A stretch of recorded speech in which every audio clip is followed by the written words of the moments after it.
جے کے early news channel میں آپ کا خیر مقدم ہے۔ آئیے نظر ڈالتے ہیں آج کی تازہ خبر پر۔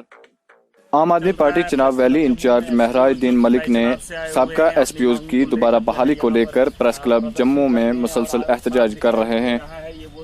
انہوں نے کہا کہ ان ایس پی اوز جوانوں نے ملیٹنسی کے دوران کافی زیادہ کام کیا ہے، مگر چناب ویلی میں ملیٹنسی ختم ہونے کے بعد ان ایس پی اوز کا کوئی پرسان حال نہیں ہے۔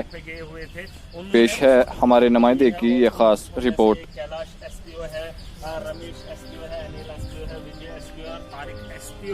اور یہ وہ ایس پی اوز ہیں جو اس وقت جو ہے یہاں پر پروٹیسٹ میں ہیں، اور وہ آج یہ ڈیمانڈ کر رہے ہیں۔ آپ دیکھ سکتے ہیں، تھوڑا نزدیک کیمرہ دکھائیے، یہ انکاؤنٹر کے بعد کا وہ فوٹو ہے۔ اس وقت ویڈیو وغیرہ تو بہت کم بنتی تھی، اس کے بعد اور آج کا یہ تب جو ہے، تب ان کا یہ جو پوسٹر بنایا گیا ہے، انہوں نے اس طریقے سے بنایا ہے، تب ہم دیش کے لیے لڑے۔ اور آج کا جو یہ پروٹیسٹ ہے، ان میں سے یہ وہی لوگ ہیں، آپ دیکھ رہے ہیں، اب دیش ہمارے لیے لڑے۔ اب جو ہے پورے ہندوستان کے لوگوں سے یہ اپیل کر رہے ہیں کہ اگر اس وقت ملیٹنسی کے دور میں ہم نے جو ہے دیش کے لیے قربانی دی، دیش کے لیے ہم کھڑے ہوئے، صرف 1500 اس وقت تنخواہ تھی، لیکن اس وقت جو ہے ان لوگوں نے تنخواہ نہیں دیکھی، البتہ نیشن فرسٹ دیکھا۔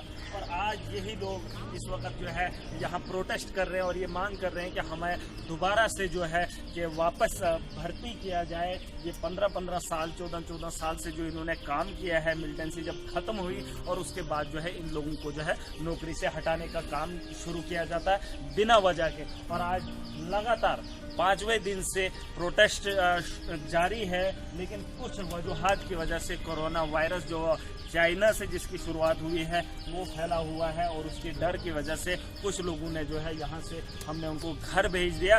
لیکن میں بتانا چاہوں گا یہاں آپ کی اس ویڈیو کی وساطت سے ان لوگوں کو کہ کورونا وائرس سے جو ہے ان لوگوں پر فرق پڑنے والا نہیں ہے۔ یہ لوگ اس کے بعد جس دن سے ان کو ٹرمینیٹ کیا گیا، جس دن سے ان لوگوں کو جو ہے دیش کے سرکشا سے باہر نکال دیا گیا ہے، اس دن سے یہ وائرس ان کے اندر چل رہا ہے۔ یہ لوگ اپنے آپ کو کمتر سمجھ رہے ہیں کہ ان لوگوں نے جو ہے ہمیں دیش کی خدمت سے کیوں نکالا۔ اب سوال یہ اٹھتا ہے کہ اگر اس دور میں ان لوگوں کو ضرورت دیش کو تھی، آج دیش جو ہے ان کے ساتھ کھڑا ہونا چاہیے۔ اور میں جموں کشمیر کے عوام سے اپیل کرنا چاہوں گا کہ اس نیوز کو اتنا پھیلائے تاکہ ان